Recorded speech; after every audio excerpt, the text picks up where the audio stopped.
how these randoms keep getting jobs. Don't worry about it.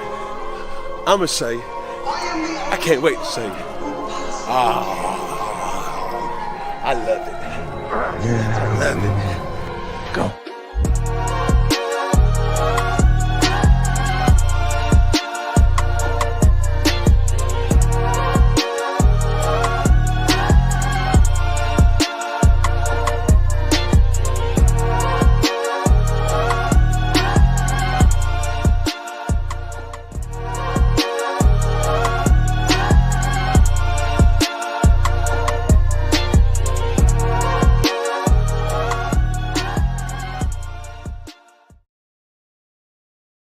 What's going on, ladies and gentlemen, and welcome to this week 2 edition of the NotBland Show. We have a great show in store for you today. We're going to have Elon Werner on, and he's going to talk about this big race that's coming up. Starts October 6th, goes right through to the Fall Nationals there in Texas. And we'll talk about this game, this really cool game that is a bracket for NHRA that it's needed for a long time. We'll also have the host of the AFC touring the AFC South, Mike Patton, and we'll have my guy Woleola on to talk some Commanders at the end. So this weekend was a great weekend for racing. Here are your winners here. We're looking at Greg Anderson there in Pro Stock. We have Gage Herrera, who seems to be running away with the field there in Pro Stock Motorcycle. We have Matt Hagan, who needed that win. He really needed that win to keep up and keep the pace. And here we are. Clay Milliken comes out of nowhere and gets the win there at the Midwest Nationals. Pretty cool stuff. And we have our guest in the green room. We're going to bring him in. He is the man when it comes to things. When it comes to things as racing, the people he represents, he does a fantastic job. And Elon Werner, how's it going, buddy? D, I love being on your show, man. I'm excited. I helped you get guests for years, and now I finally made it to big time. Yes, sir. Super. Man, yes, thanks for getting ready for the Stampede of Speed. Starts on Friday. 10 days of music, racing, barbecue contests, beer expos. Get your tickets, stampedeofspeed.com. But it's going to be the best countdown race, hands down. It's like moving day in the PGA Tour. Everyone said that and has been saying that the last race that you had, and it just seems to get bigger and bigger. And it's kind of taken on the life of Funny Car Chaos. Yeah. That's a huge thing. And now with this Stampede of Speed, I mean, NASCAR does things similar, but man, NHRA and drag racing really needed an event like this. Yeah, and I agree. We bill it as the third longest continuous motorsports event in the country, behind Indy 500 and Daytona Speed Weeks, and then the Stampede of Speed, where you have 10 days of racing action, fan events, autograph signing on Thursday night. There are going to be some guys testing on Wednesday. Top sportsman, top dragster race on Tuesday night. We have the Jegs All-Stars at our national event now. So, I mean, we are taking 10 pounds of crap, D, and cramming it into a 5-pound sack. And I love that, because you just come out and you get a little bit of everything. Man, I mean, it's like sensory overload. Yeah. So much stuff going on there. And with that, now you couple your Drag Racing Bracket Bonanza, something that I've had conversations with people about how they could have some type of pick'em league where, not only you could pick the drivers and pick each class, but you could also win in each class. Right. And you came up with this bracket where you have an overall winner, but you can also win in each class, which I like, because sometimes people don't, people have their preferences. Right. Some people just like pro stock. Some people just like pro stock bike. So it allows them to also participate and still be able to win.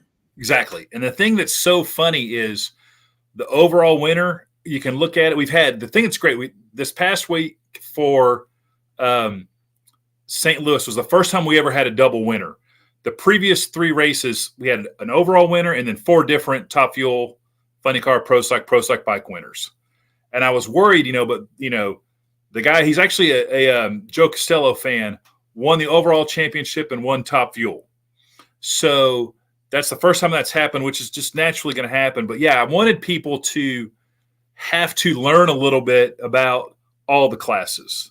Because I think Pro Stock and particularly Pro Stock motorcycle get overlooked a lot of times that it's nitro. But now, the Pro Stock guys, Pro Stock motorcycle, that's a little bit of a swing point deal. Now, motorcycle is a little tricky because if you go heavy on Gage Herrera, it's a pretty good chance you're gonna. I mean, that dude's been just nails. It could not be a nicer guy. Could not be a nicer guy. I love seeing him, win. But it's kind of one of those deals that he's truly like Larry Bird when he walks on the property. Who's going to finish second around here? It is. I mean, it's amazing what he's been able to put together.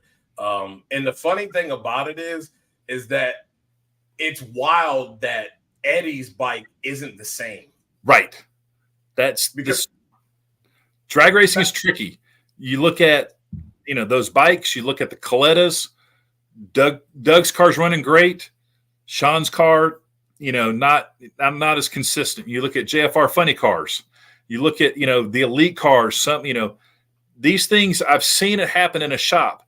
They build these things right beside each other, the exact same parts, the good, and then you take them out to the track and one goes down the track and one doesn't. And you're just like, what? Did I sprinkle the unicorn dust in the wrong spot? What exactly is what's happening here? So that's what makes, the Drag Racing Bracket Bonanza element work out, because our sport is so unpredictable. Upsets, it's like college basketball in March. There's some teams, there's some 2 seeds that are going to get upset by 15. There's some 1s that now can get upset by 16s. And we've had that for a while, and we build the brackets. So if you pick more upsets, you get more points to kind of encourage people to do that. And it works in some favors because our Top Fuel is so competitive now. It is. You could be picking a guy that's in 14th, quote unquote, an upset. And that cat could be Justin Ashley or Josh Hart or Steve Torrance just because he had one kind of off qualifying weekend. Right. So that's, I love, I thought about Drag Racing Bonanza for 3 years. And I finally just bit the bullet this year and was like, I'm going to make this go. And this 7 races publicly is kind of a soft opening. Drag Race Bracket Bonanza in 2024 will look so different, so much better. The user interface will be better. More stats makes it easier for people that don't know anything about drag racing to play. Oh, right. More prizes, we'll have, some breakup things, around the 4 wide races. We're going to have some things around the major events, obviously the countdown, whatever the Western Swing looks like. And then we'll have, again, the overall season championship. So the biggest thing I can do is I need people to just sign up at dragracebracketbonanza.com and then play on Saturday nights and just start conditioning yourself to, when the fields are set on Saturday night, you have from Saturday night, until Sunday, the first round. And that's the deal. You just basically, you fill out your deal. You got 3 races left. You'll be, when you see this, when it's filled out, that'll have all the qualifiers in there. And you can just you just click on the cat's name and it advances them and you're good to go. If you want to be real brave, I think you can go over here to your account setting. And then if you scroll down, you can see these things right here. You can show your ladder if you want to be real brave. Show your winning ladder. I'll show the winning ladder because last week was awful. Yeah, so this you can see. That was the. I think Carolina you won. Nets. Yeah. So you can see your bracket. So you see all your good picks. And then if you go up to the top, you can scroll and see all of them. And then if you click, look at that ladder right there. That is solid. Solid.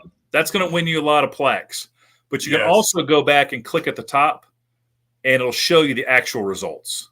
So if you're looking at race by race, you can look back and see who really won and kind of compare it to your bracket and go from there. So one of our goals is next year to make it shareable. So when you do fill out your bracket, you can fill it out and then immediately share it on your social media. So you can be like, hey, here's my bracket, and go from there. But it's been a labor of love for me. And I appreciate guys like you playing, giving us good feedback, and I love it. I love everything about it. It's just one of those things where I walked into the suites in Reading and I had some QR codes. The Kretzkys were nice enough to let me put QR codes in their suites.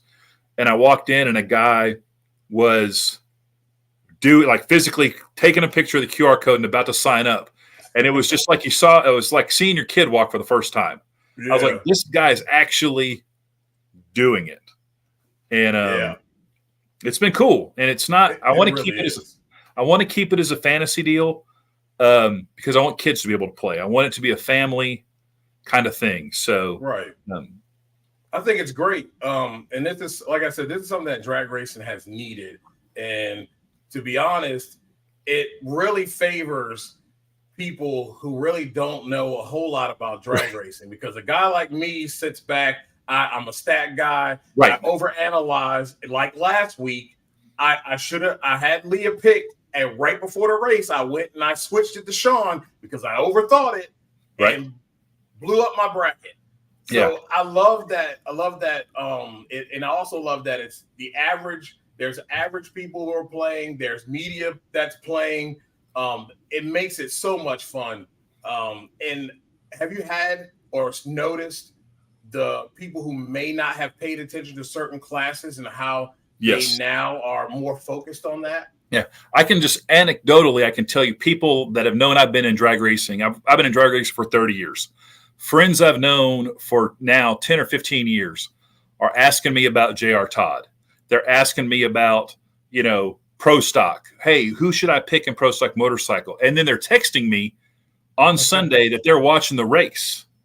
And they're tuning in because now they're invested. DeMarcus Rogers, who won the U.S. Nationals in Top Fuel, he, I think, was sitting like third or fourth going into the final, and he had picked Antron to win, and the guys in front of him were maxed out on their points. So he knew if Antron won the race, he was going to go around him, and he was like jacked up.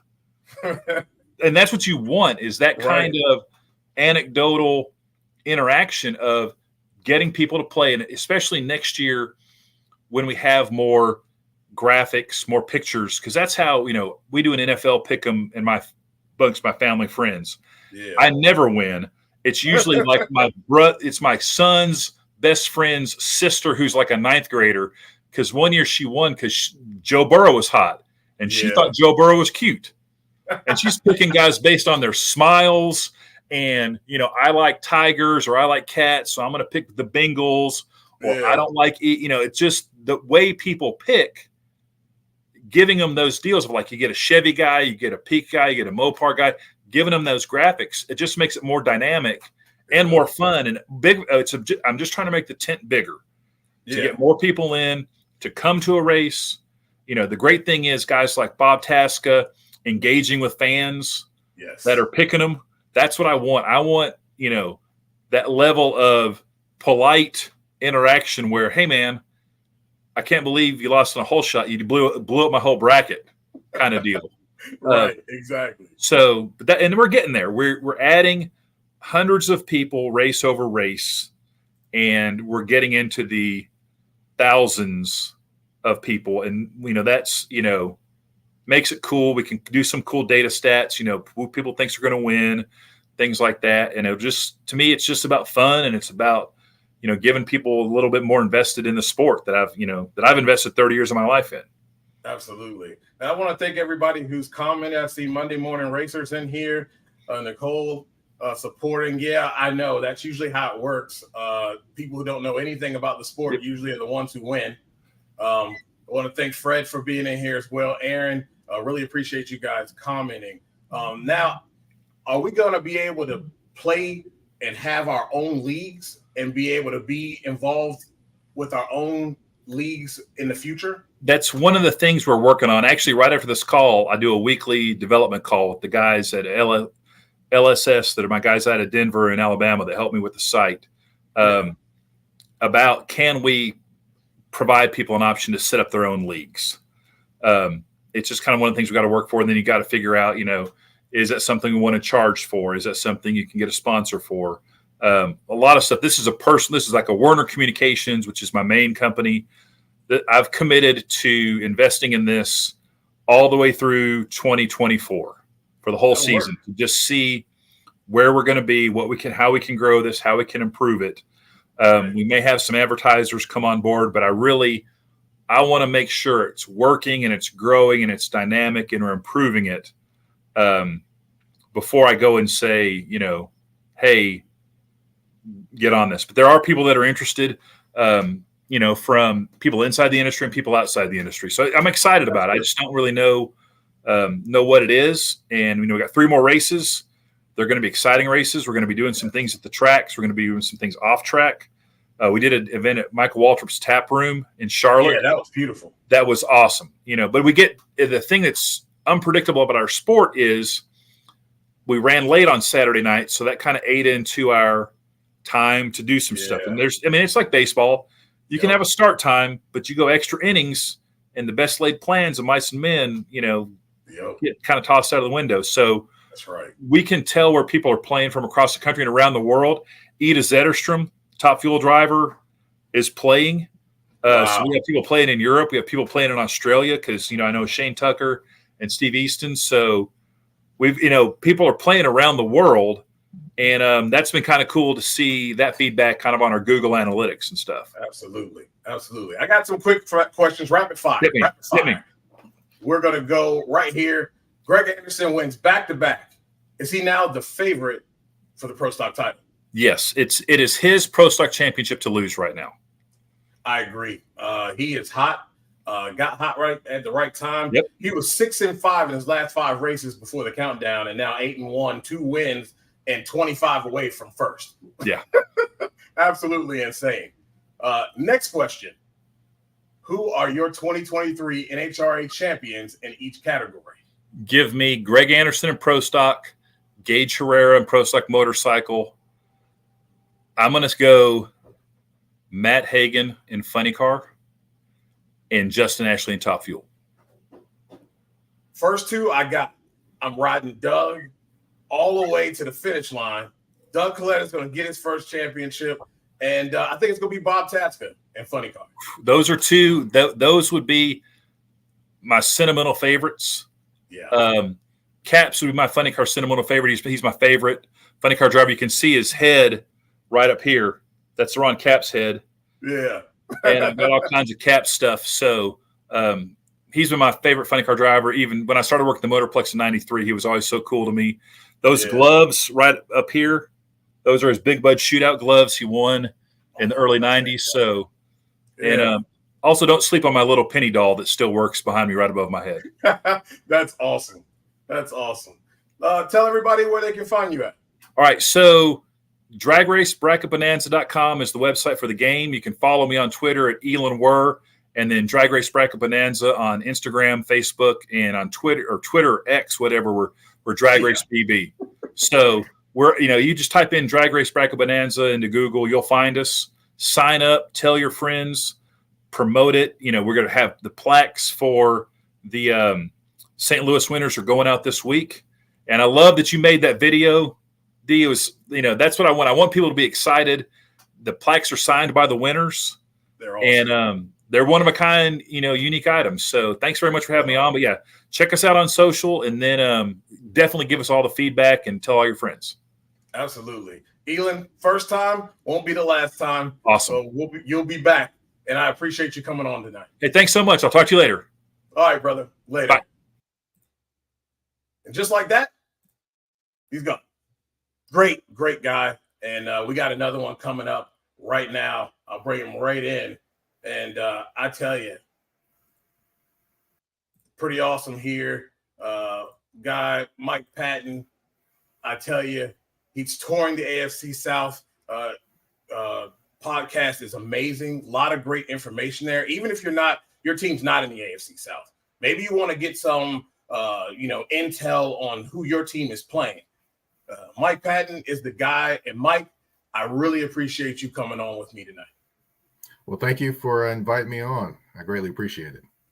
Yeah, man. So Titans come out and really get hold of the Cincinnati Bengals. And I tell you, one thing I noticed was they were able to get Derrick Henry going this past week. 22 carries, 122 yards, a touchdown. He's averaging 5.55 yards per carry. The guy throws a touchdown pass. Have they finally figured out that formula now to have success for Derrick Henry? Well, they figured it out for that game, I would say.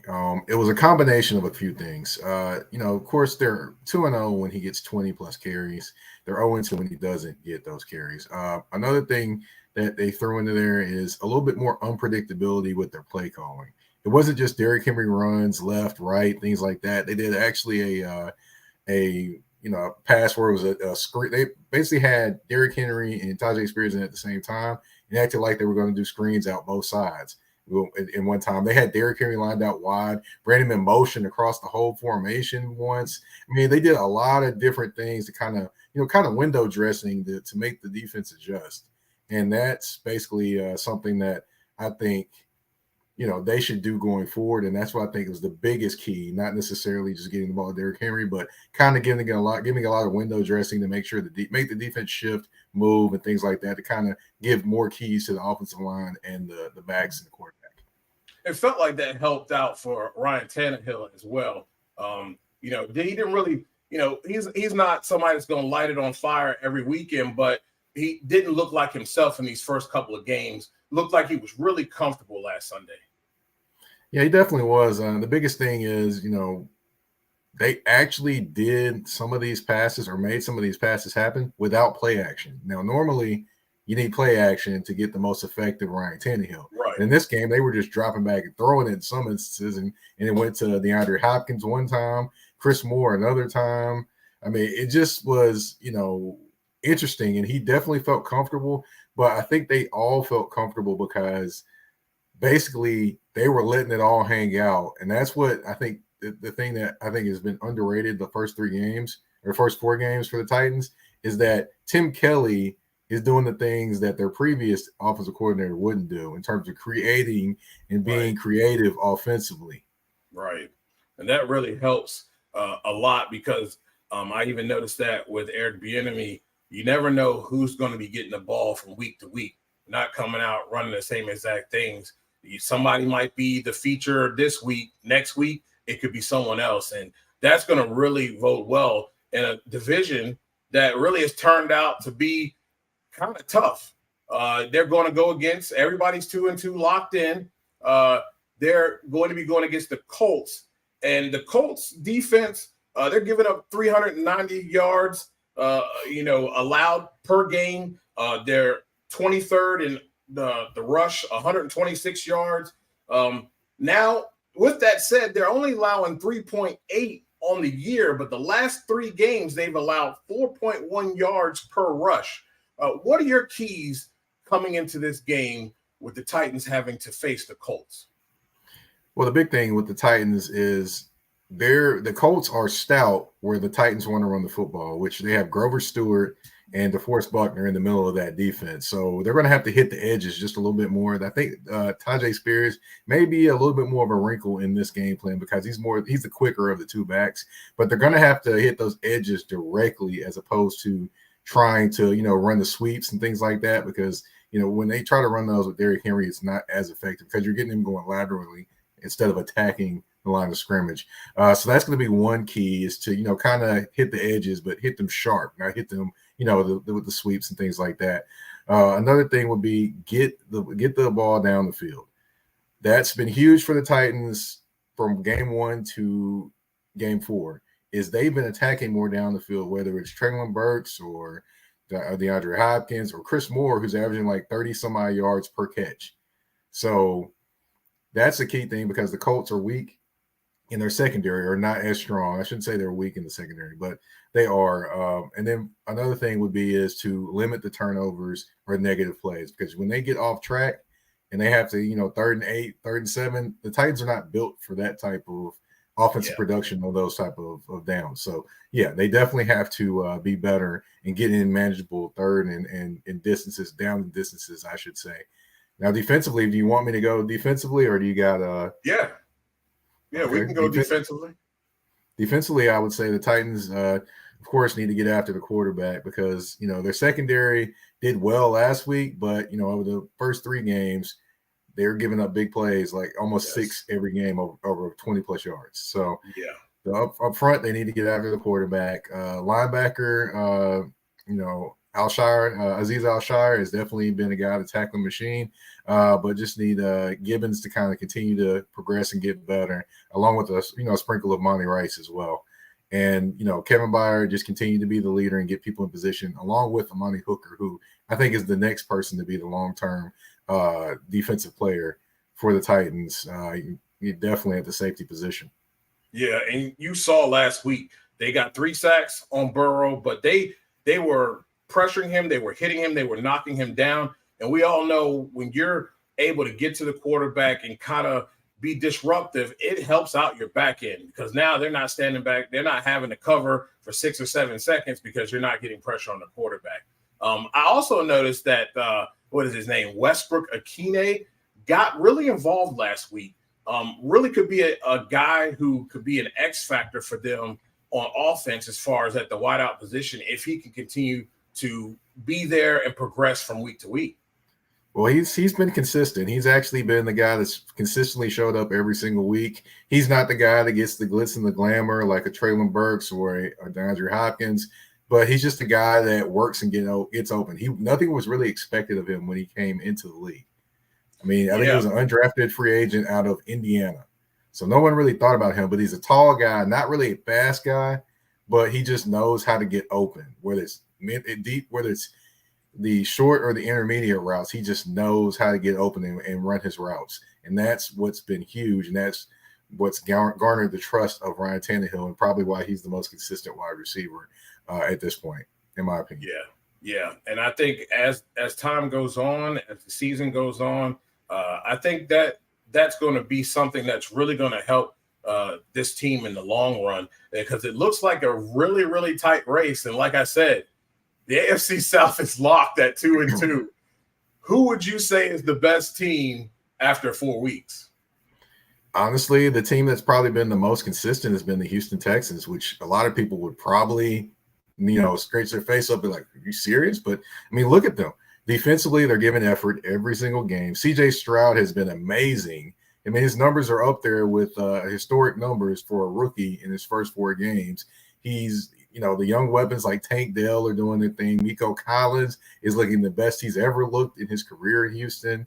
I mean, they're not even getting anything from Schultz, who they got at tight end from the Dallas Cowboys. So, there's only room to kind of grow from there. And the defense is just flying around like their hair is on fire and making plays. Even though they don't have kind of the numbers, they're still finding ways to make plays. So I would say Houston right now is playing the best of any of the teams there. And, that is very, very surprising for a lot of people. I did say, though, that Houston would potentially get some people just because D'Amico Ryans is going to be able to scheme it up or get them to play hard in certain games. Yes. And lo and behold, they've got the Pittsburgh Steelers already, and they've got Jacksonville already as well. Yes, and you kind of led right into that, C.J. Stroud. And I will say, guys, listening to touring the AFC South, Mike has been on C.J. Stroud coming into this season. He now has 6 touchdowns and 0 interceptions. You kind of alluded to what the question is here. Is he the real deal? He's definitely shown it. Yeah, he definitely is the real deal. And going into the season, when he got drafted, before he got drafted, I said he was probably the most talented of the quarterbacks that was coming into the NFL. That includes Anthony Richardson. That includes Bryce Young as well. But, not necessarily talented in terms of, he can run and do all the things that Anthony Richardson can do. but he's a talented thrower. He's he's definitely showing his leadership abilities, and he has that perfect touch and timing already. It doesn't really have to be something that he has to grow into. Exactly. Now, talking about these young quarterbacks, Anthony Richardson, the Titans will be playing him this upcoming weekend. I felt like coming out, the best thing for him was to start.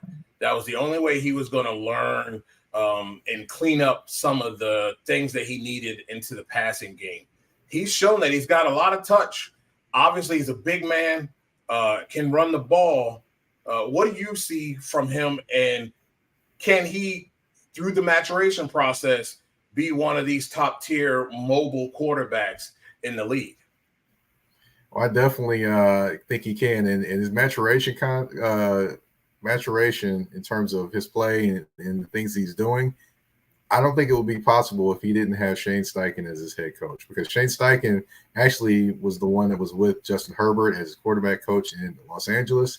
He was actually with Jalen Hurts, his offensive coordinator for Philadelphia. So he's definitely with the right person. I did say when he got drafted that he couldn't have landed in a more perfect spot with a guy that actually is going to accentuate the things he can do well as continue to build on those things he needs to do better. And lo and behold, he's not really running the read option very much. Right. He's actually running an offense. He's actually making throws that are actually there. Some of them, of course, could be better. He'll probably see better as he goes along, but he's making the right reads and he's making things happen. It's going to be a tough thing for the Titans, especially as he continues to understand his abilities. I mean, he threw a strike with Aaron Donald hanging off of him this past week. That wild. Never happened. The man, Aaron Donald, those who don't know, Aaron Donald trains with knives. Yes, folks, he trains with actual knives. So to have that man hanging off of you and still throw a strike, that is some amazing superhero alien type stuff. It really is. And I tell you, I really like what they got going on there. I think a lot of people thought that they would kind of be one of the worst teams in the league, just because when you look at everything on paper, there's nobody that really jumps out at you other than Taylor. But they really have, and coaching wise, have put together something that is respectable, that can go out and it can win you ball games. And it looks like that they're going to be very competitive this year. Yeah, I will say, I didn't have the Texans and the Colts being right in the thick of it to start.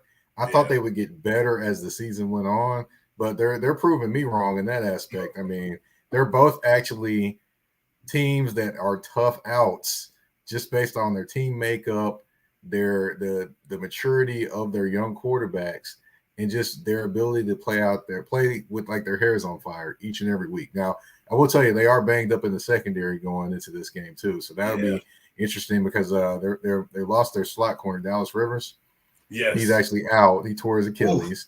Then you have Ryan Kelly that's dealing with a concussion. You don't know if he's going to play or not. And, from what I talked to Mr. James Boyd from The Athletic, he actually was stating that, the last time Ryan Kelly had a concussion, he was out for a few weeks. He wasn't out for just 1 or 2 weeks. Yeah. And then you have Kwity Paye that has a concussion, which is their best pass rusher. So, they're going to be down some weapons and some people potentially going into this Titans game, which favors, of course, the Titans with people being down, of course. Exactly. And then getting Petit Ferrer back, Nicholas Petit Ferrer at offensive tackle, potentially this game.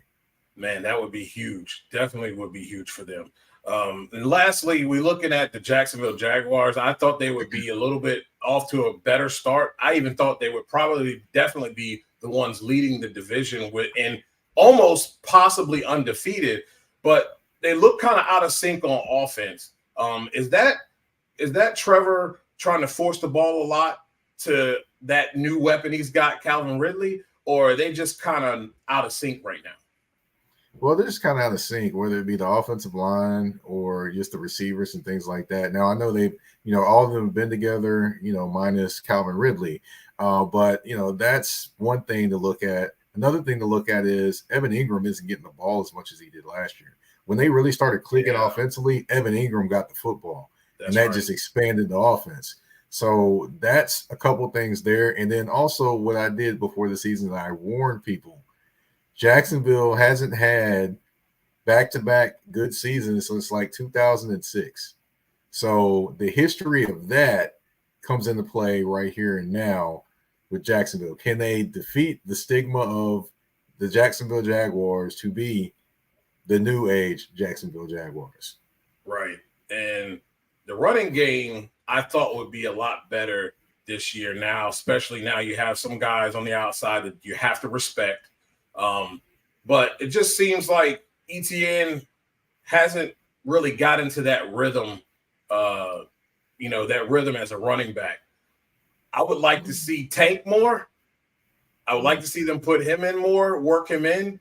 But is it just that the runs that they call are just not the style for ETN, or he's just struggling at the running back position? I wouldn't say necessarily he's struggling at the running back position. I would say their offensive line is kind of struggling. You have Walker Little on one side. You have Anton Harrison, a rookie, on the other side as far as tackles. Cam Robinson hasn't played a game yet. He's been out suspended. He actually is activated. He's over in London. He's practicing.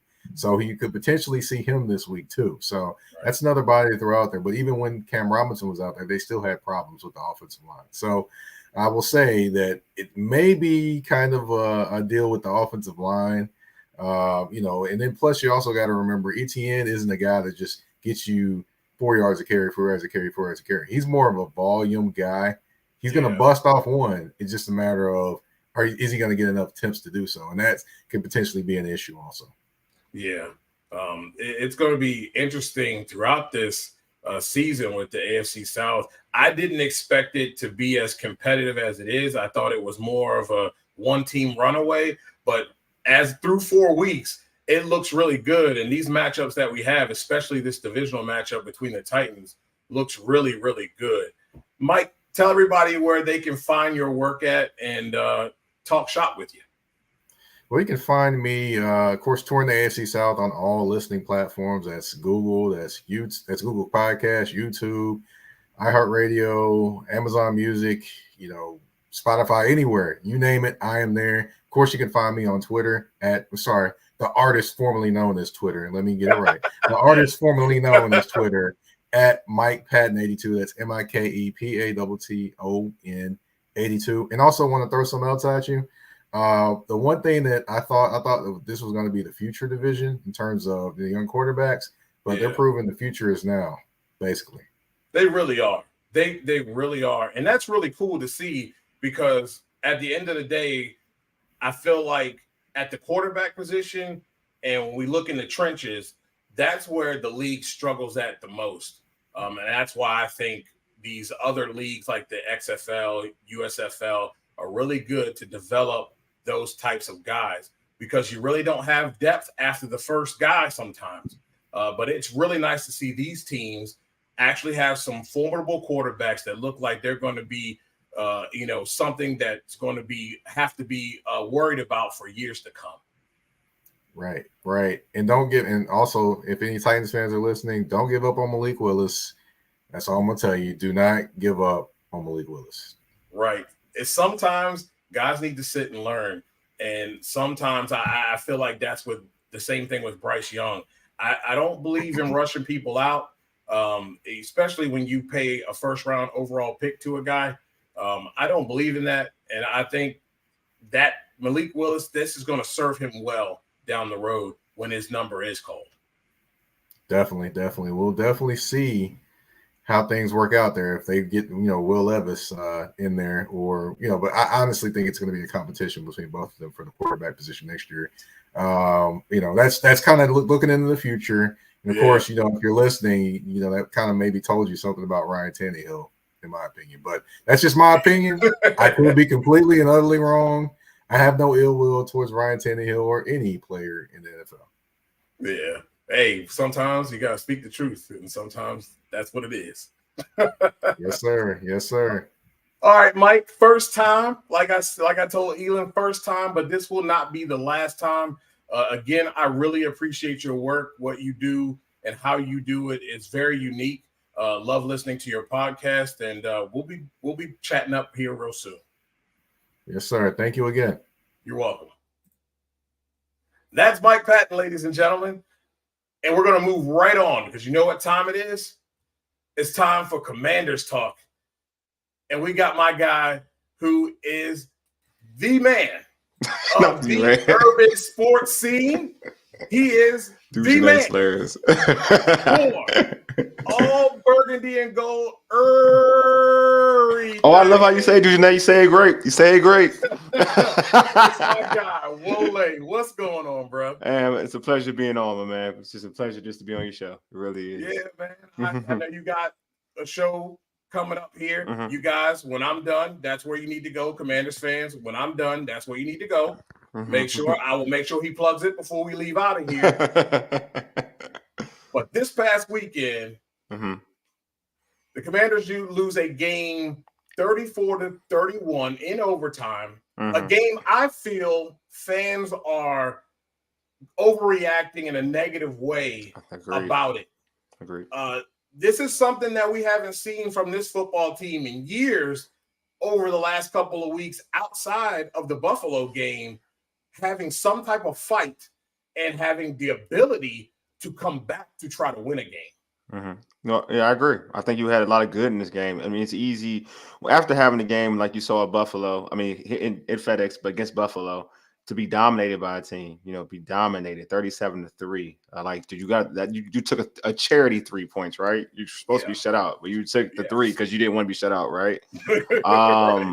And then you follow that up. This is a team that just went to the Super Bowl last year. Everybody had this team still going back to the Super Bowl. It's like it's between them and the 49ers, right? That's the talk. That's the talk of the town. You go to their home. I know, granted, it's a division game. So you expect to play your division opponents tough, but we've seen the Cowboys play the Giants and the Cowboys mollywop the Giants, right? That's a divisional game. But this is a game you going to Philly. A lot of people have thought this team was going to get blown out. You know what I mean? And for me, they controlled most of the game other than some explosive plays they gave up by the young boy, Emmanuel Forbes. And he's young. He's going to get better from that. You know what I'm saying? And for the people who are grilling him to a point where now he's kind of off X, right?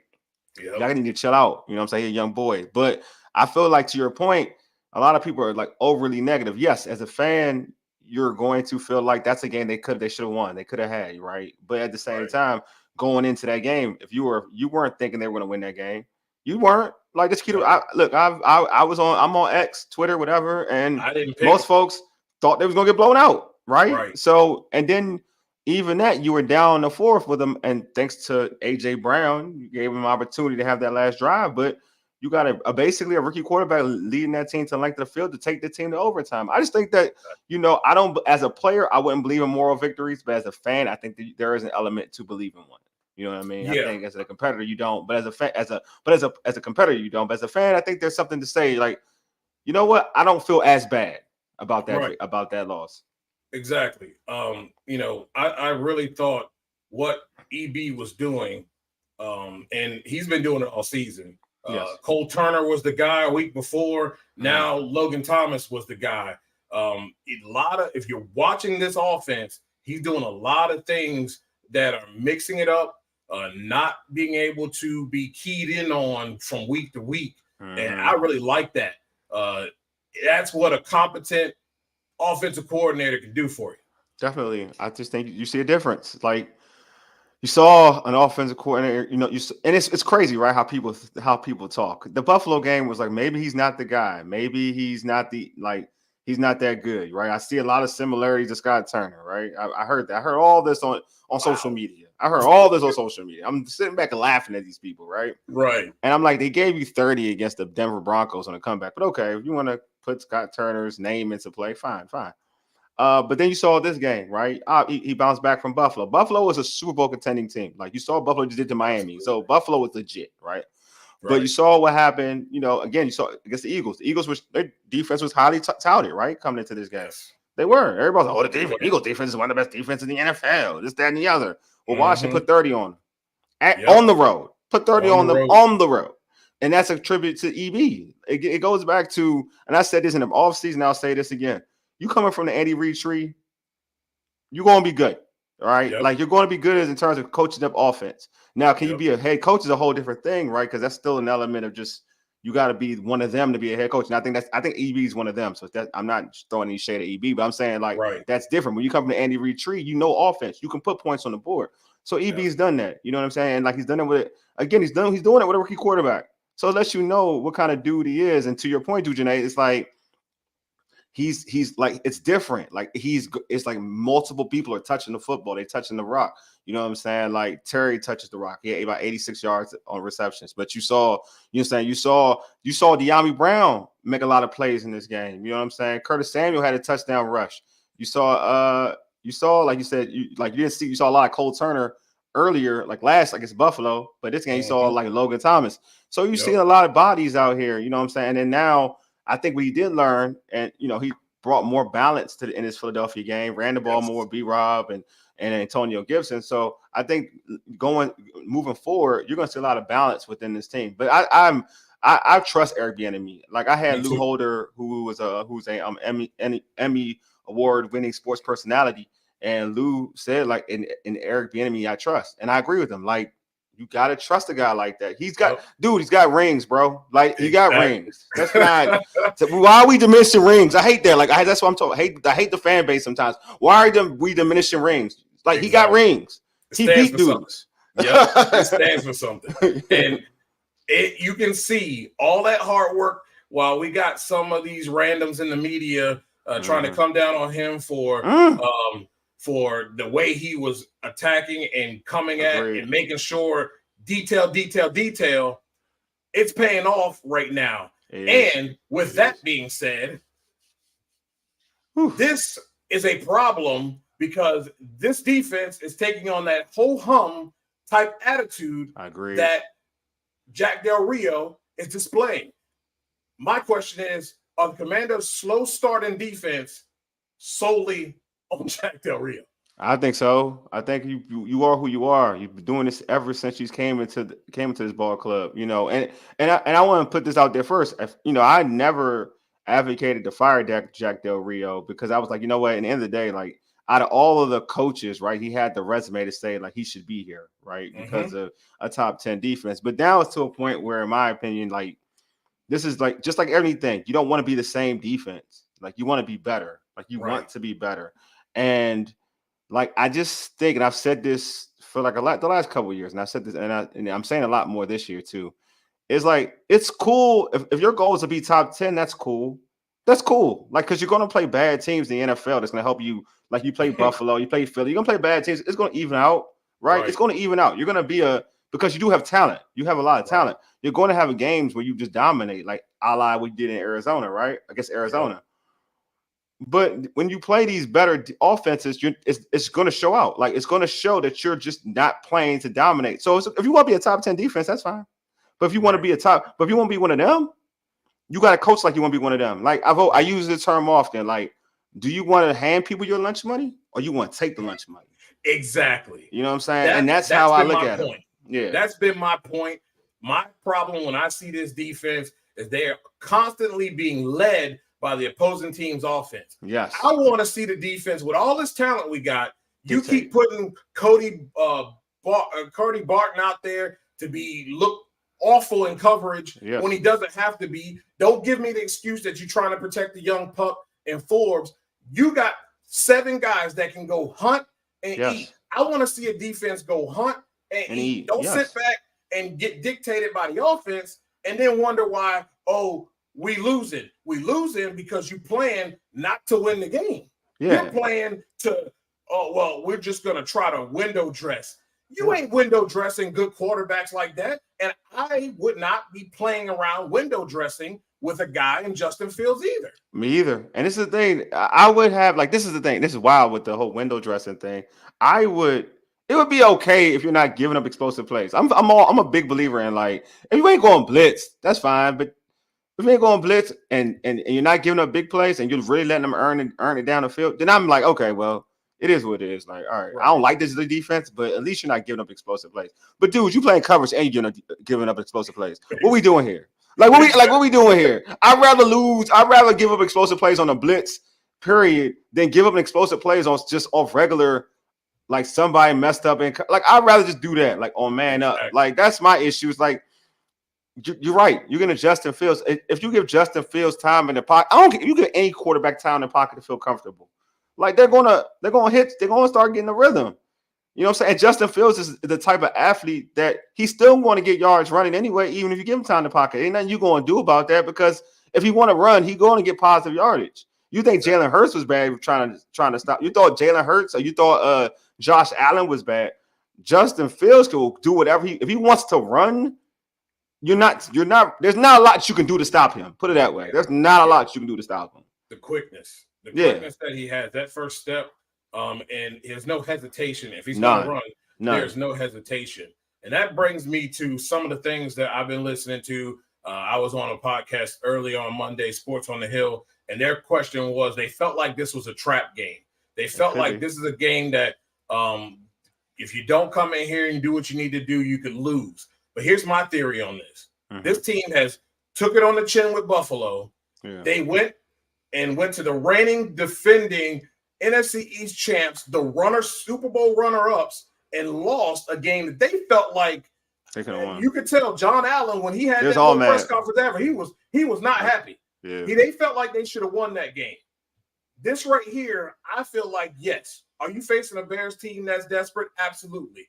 But Washington is also desperate as well. And if they come out and punch them in the mouth early, the Bears will lay down. Yeah, I think so. I agree with you, but I just think they got to start fast, though. I do agree with that. I just feel like it could be a trap game because only because, like, one, they're desperate for a win. Secondly, they played way better last week against they played way better against the Denver Broncos. Though the Broncos defense is on, but they played better. Like Justin Fields played better. The player they need to play better. And then you also saw that they were fixated on getting the ball to DJ Moore, right? And DJ Moore is a problem. So I'm like, all right, I just don't trust Jack. It's not a Washington, it's not an offense thing, it's not an EB thing. I don't trust Jack. I need to know that he's gonna have the game plan to say, we're gonna take away your best threat, which is a DJ Moore. Because again, think of the last 2 weeks that we've seen.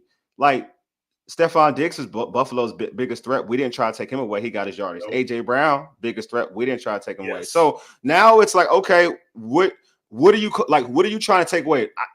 I coach basketball. Like when I'm coaching against the other team, and I see the other team's best player, I'm trying to take that best player away. Like that's just my goal. My goal is to make sure, and if he's that good, he's that good. But I'm trying to take him away. I don't see the game plan. I gotta take away this person. I gotta take away that from you, and that's the thing. Like I need to see that from Jack Del Rio. So to me, it's a trap game because I don't trust Jack. Yeah, I don't trust him either. Mm-hmm. I'm gonna let you get running up on it. I want to let you get out of here. What are your keys to winning this game here on Thursday night? Well, man, just roll with the momentum you had against the Eagles. Keep with the balance. And then at the end of the day, man, like this team is built, their equity is built on defense for real. Like the goal should not be to outscore the opponent. Like, it should be, that's the goal always to win a football game. But like, you don't want to be in like a gunfight period. Like your equity's in defense. So it's time to step up. To be real with you, like what I need to see is I need to see some dog from the defense. I need to see let me take that back because I feel like when I'm saying dog from the defense, I'm blaming players. I need to see some dog from Jack Del Rio. Facts. That's what I need to see. I need to see some dog from Jack Del Rio. Facts. They got to do it. It's a sold out game. I know. For Thursday night. And they're wearing the black unis, boy. Them things are sexy. They slick, but I need you to do something in them, though. Exactly. I need you to do something in them, though. Y'all be doing that. They do it all the time. We're going to rock these jerseys. We're going to have this promotion. I need you to do something. We're going to have homecoming, and you get waxed. I need you to do something in them. I need you to do something in them. Facts. Let them know where they can listen to you at tonight and where they can talk shop with you. Oh man, we are the Urban Sports Scene. You can check us out. We got a live show, video wise, on all social media platforms. We on YouTube Live, X Live, I guess X Live, Facebook Live. You know what I'm saying? Known as. You know what I'm saying? X Live. Just search the Urban Sports Scene. We there. Like that's the name of the brand. We there. We got folks on. We gonna talk about this Commanders game. We gonna talk about some NBA stuff with the Dame trade. Yeah. And we're going to talk about what happened in boxing over the weekend. So we Nice. in here. Mm-hmm. Should be a good show. It's always a good show over there on the urban Appreciate sports you, scene. Make sure you guys get over there. We're going to get out of here in 5 minutes. I'm going to let Woleola get out like I told everybody. It's first time, but it will not be the last time. Oh, We're going to continue to chop it up, my brother. Anytime, my man. You already know. You know what time it is. Yes, sir. All right. Thanks, brother. And that is Woleola talking Commanders. And I'm going to give my 3 keys before we get out of here. And when you come into this game, we've always seen this team have a lot of Thursday night games where like you really don't know what you're going to get out of it. I think what they need to do first and foremost on offense is continue to feed B-Rob. Brian Robinson needs to be fed. Why? Because he's a volume carrier. Meaning more carries he gets, the stronger he gets. The stronger he gets, he's running over guys. It makes it difficult for the defense to stop him. And then on top of that, it really helps Sam Howell out a lot. I expect EB to have a great game plan. I think they're going to come out and do exactly what they did in the game last week and score first. So the offense, I'm not concerned about. But Jack, I'm going to need you to step it up. We need an attack defense. If they don't attack, they're going to be in a dogfight that they might lose. So they have to go out and dictate, take something away from them and make them do something else. Because that's the only way that they're going to win this game with another, yet again, mobile quarterback that has wheels. And when he's on, he can be very good. I'm thinking Washington on Thursday night. It should be a 10-point win. That's what I'm saying. So hopefully that happens. Again, thank you guys for watching this show. Yeah, I know some of you are going to watch it back later. Thank you so much. This has been the NotBland Show, powered by SportsJourney.com. I'm Dujanay Bland. We're out of here.